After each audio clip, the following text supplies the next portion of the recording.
নমস্কার, আমি সঙ্গমিত্রা। আমার এই সহজ রান্না চ্যানেলে আপনাদের সবাইকে স্বাগত। আজ আমি বানাচ্ছি তালের পোড়া পিঠে। আপনারা খুব সহজেই বাড়িতে বানিয়ে নিতে পারেন তালের এই পোড়া পিঠে।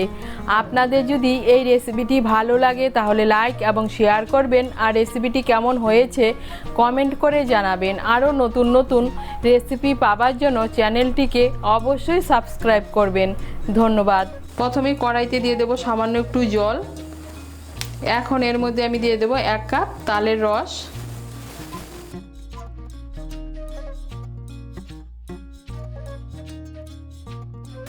তালের রসটাকে মিশিয়ে নেব জলের সঙ্গে। মিশিয়ে নিয়েছি। এখন এর মধ্যে দিয়ে দেব 1 কাপ দুধ। আমি যে কাপ দিয়ে তালের রসটা দিয়েছি সেই কাপ দিয়েই আমি দুধটা দিচ্ছি।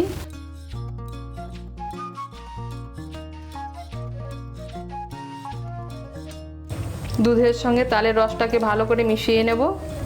এই দেখুন তালের রসটাকে দুধের সঙ্গে ভালো করে মিশিয়ে নিয়েছি। এখন এর মধ্যে দিয়ে দেব স্বাদ মতো চিনি।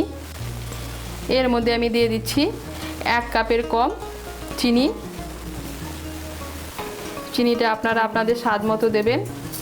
চিনিটাকে মিশিয়ে নেব। মিশিয়ে নিয়েছি। এখন এর মধ্যে দিয়ে দেব সামান্য একটু নুন। নুন আর চিনিটাকে মিশিয়ে নেব। মিশিয়ে নিয়ে তালের রসটাকে ফুটিয়ে নেব। এই দেখুন তালের রসটাকে 1-2 মিনিট ফুটিয়ে নিয়েছি। এখন এর মধ্যে আমি দিয়ে দেব নারকেল কোড়া। এর মধ্যে আমি দিয়ে দিচ্ছি 1/2 কাপ নারকেল কোড়া।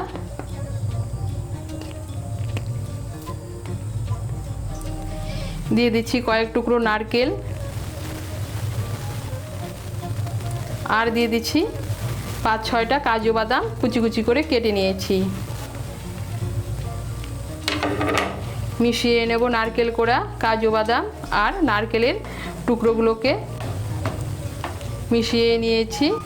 এখন আঁচটাকে কমিয়ে এর মধ্যে দিয়ে দেব চালের গুঁড়ো। এর মধ্যে আমি দিয়ে দিচ্ছি 2 কাপ চালের গুঁড়ো। চালের গুঁড়োটা আমি একবারে দেব না, অল্প অল্প করে দেব আর নাড়তে থাকবো। এই দেখুন 2 কাপ চালের গুঁড়ো আমি মিশিয়ে নিয়েছি। এখন আঁচটাকে মিডিয়াম করে মিশ্রণটাকে আমি একটু শুকিয়ে নেব। আর এভাবে নাড়তে হবে, তা না হলে তলায় ধরে যাবে। এই দেখুন মিশ্রণটা শুকিয়ে গিয়েছে। এর থেকে আর বেশি শুকাবো না। এখন আমি গ্যাসটাকে বন্ধ করে দেব। বন্ধ করে দিয়ে মিশ্রণটাকে একটু ঠান্ডা করে নেব। এখন পোড়া পিঠাটা বানিয়ে নেব। তার জন্য একটা কড়াই নিয়েছি। কড়াইয়ের মধ্যে আমি দিয়ে দেব সামান্য একটু জল।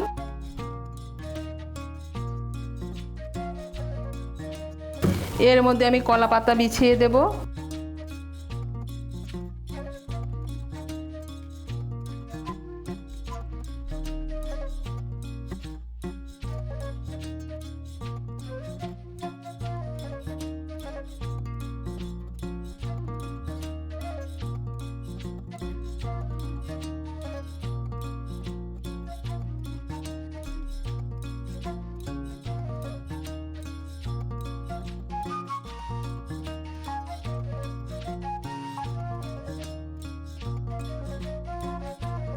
এই দেখুন কলা পাতা বিছিয়ে দিয়েছি।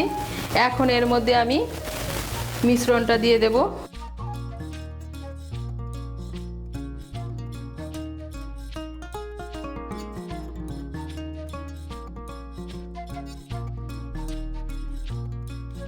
মিশ্রণটা এখনো গরম আছে। হাতের মধ্যে সামান্য একটু জল নিয়ে মিশ্রণটাকে সমান করে দেব।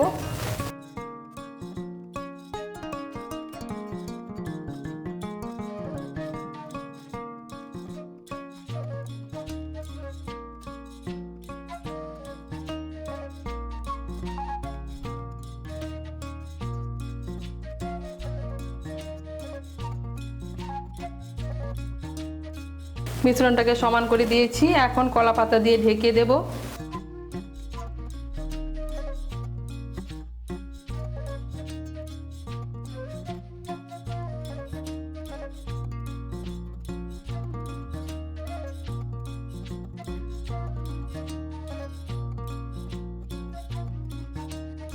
কলা পাতা দিয়ে ঢেকে দিয়েছি। এখন ঢাকনাটা বন্ধ করে দেব।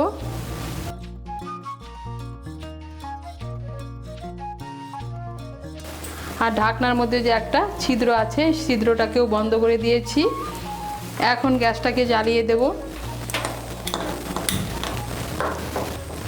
জ্বালিয়ে দিয়েছি। এখন আঁচটাকে মিডিয়াম করে আমি 20 মিনিটের জন্য রান্না হতে দেব। আঁচটাকে মিডিয়াম করে 20 মিনিটের জন্য ঢেকে দিয়েছিলাম।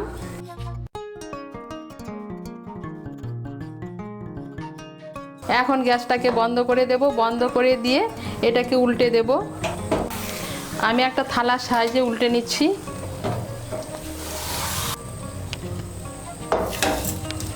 এই দেখুন নিচটা হয়ে গিয়েছে।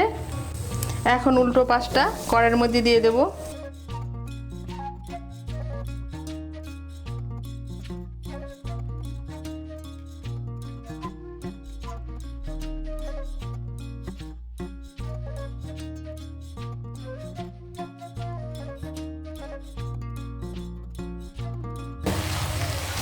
এখন আবার গ্যাসটাকে জ্বালিয়ে দেব। জ্বালিয়ে আঁচটাকে মিডিয়াম করে 15 মিনিটের জন্য ঢেকে দেব। আঁচটাকে মিডিয়াম করে আবার 15 মিনিটের জন্য ঢেকে দিয়েছিলাম।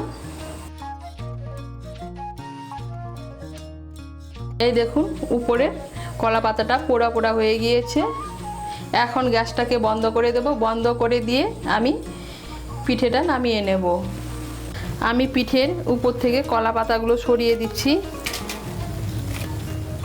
এই দেখুন আমি কলা পাতাটা সরিয়ে নিয়েছি আর পিঠেটা ঠান্ডা হয়ে গিয়েছে।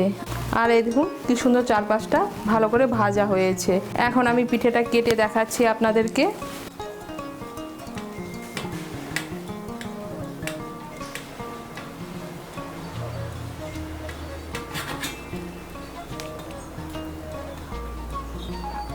এই দেখুন বাইরেটা পোড়া পোড়া আর ভিতরটা একদম নরম। আর তৈরি হয়ে গেল তালের পোড়া পিঠে। আপনারা খুব সহজেই বাড়িতে বানিয়ে নিতে পারেন এই পোড়া পিঠে। এটা খেতে কিন্তু খুব ভালো লাগে। তৈরি হয়ে গেল তালের পোড়া পিঠে।